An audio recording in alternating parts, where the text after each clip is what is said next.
I respect the right of our distinguished colleague from Cavite for stating that he does not wish to be interpellated.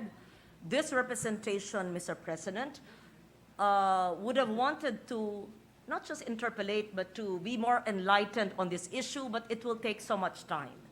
I simply want to state, Mr. President, that believing in an ideology which may be different from the majority, in layman's terms, believing in policies and philosophies which may be left of center, so to speak, does not make anyone subversive. In fact, in 1992, it was former President Fidel V. Ramos who repealed the anti-subversion law.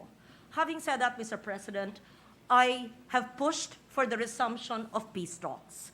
We know that the comprehensive agreement on socio-economic reforms is on the agenda, and this was a legacy of former President Ramos, and I hope that the peace talks can be revived, can ensue, so that the common goal of leaders of our country, whether we are elected in the Senate or even working with a grassroots organization deemed subversive or left by government but not really proven, can work together towards more equity, peace, and authentic, real reforms in the countryside.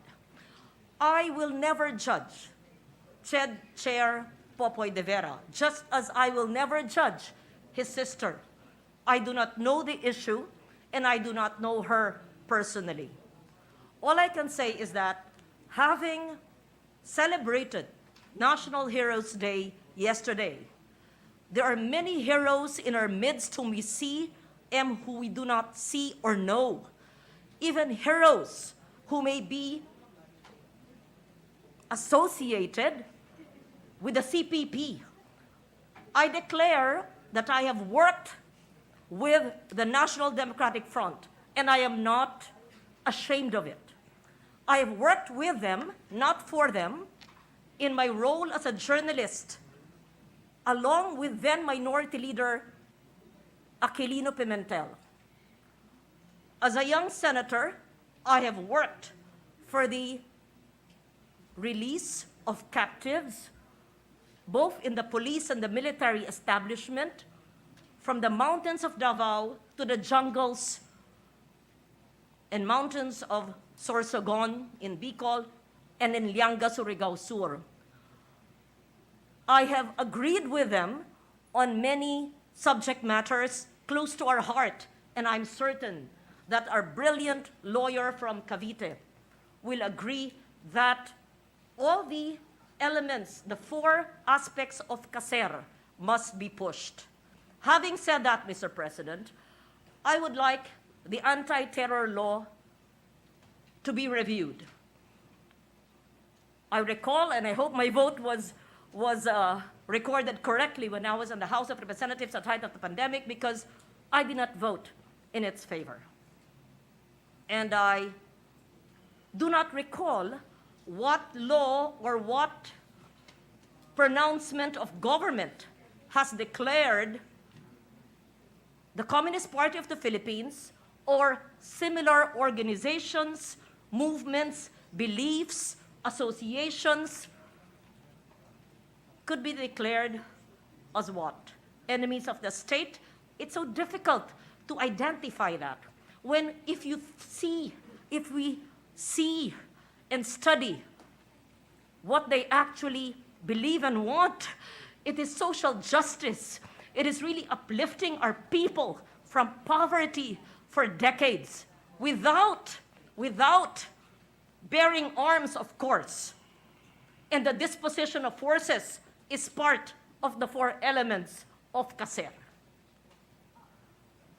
I am in the military establishment. I studied GSC and NDCP.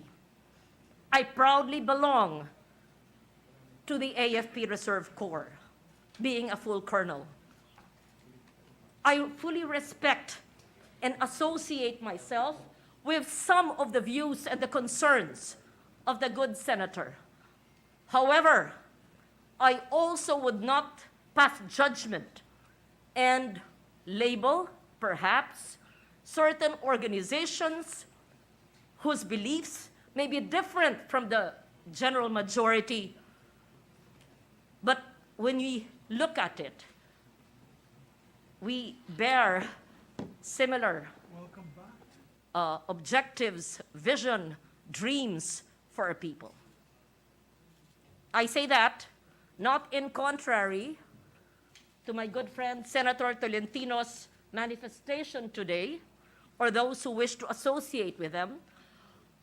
I stand here as someone who has worked with the so-called left of this country and was admired many of those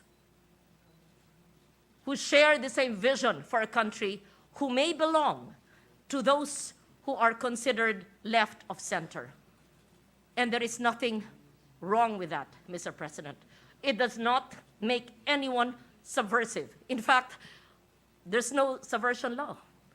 Now, if we are called terrorists for believing in certain beliefs which are considered left, then that's a longer debate altogether.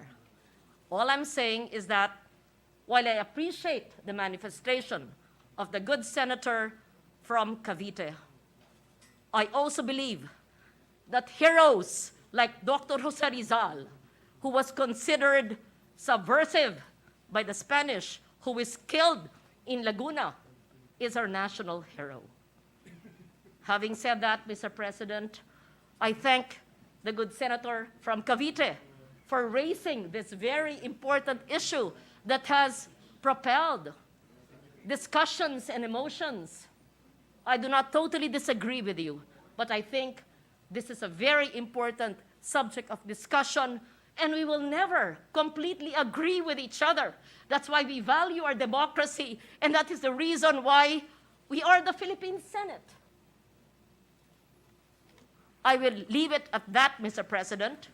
Ang gusto ko lang sabihin po, maraming bayani, hindi man natin kilala, maaring nasa autonomous region of Muslim Mindanao, maaring nasa bundok, at hindi alam kung paano bibigyan ng kapayapaan ang ating bansa, pero isa lang ang ating adikain na matanggal na natin ang matagal na nating nararanasang kahirapan at marating na natin the long evasive peace. It has evaded us for decades on. Thank you, Mr. President. Mr. President, just a minute of response. I thank the good distinguished lady from Capiz for her remarks. Indeed, I am not ascribing any fault on the part of the personalities and perhaps the names that I mentioned. But just for the record, Mr. President, the CPP-NPA has been declared as a terrorist organization by the European Union, the United States, the United Kingdom, Australia, Canada, and New Zealand, and a number of other countries, Mr. President, and including perhaps a greater bulk of the members of the UN Security Council. Just for the record, Mr. President. But again, I appreciate and thank the distinguished lady from Capiz, Panay, for her response. Thank you, Mr. President.